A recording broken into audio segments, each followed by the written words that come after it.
API Management, Episode 4, API Best Practices.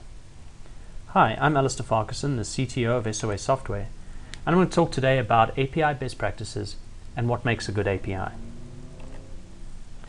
The way that we see it is that APIs have a life cycle, and that life cycle starts, like many do, with planning.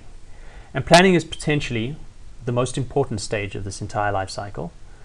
You have to decide which APIs to publish. APIs need to be well defined and well scoped. Most importantly, though, they need to deliver clear business value.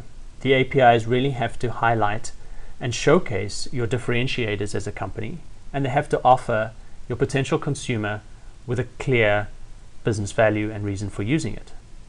Your APIs need to offer cost benefits over your competitors, or they need to be functionally richer or offer something that your competitors do not. Once the API has been planned and approved and it's appropriately scoped, you then need to build the API. The API needs to be well documented, it needs to be atomic, and it needs to be simple. What's going to really encourage a developer is to make an API easy to understand. If a developer needs to spend a lot of time trying to figure out how to use your API, if it's overly complex, if it's poorly documented, then that's going to give your developer a very negative impression, and it's going to give them, or it's going to increase or decrease their confidence in using that API, and they might decide to use an alternative. So I think that building the API appropriately, making sure it's documented well, and making sure that it is correctly scoped is vital. Once you've built your API, of course, you have to run it. And in running your API, you have to make sure that it's secure, you have to make sure that it's robust, and you have to make sure that it's managed.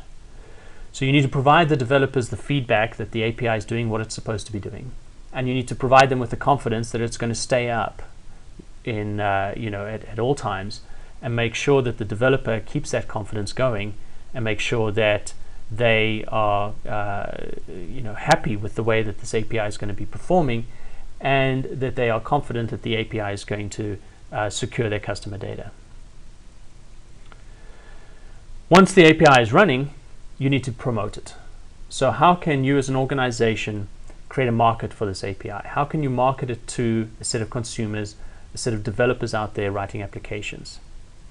To do this, you really have to create a community around your API. You need to create a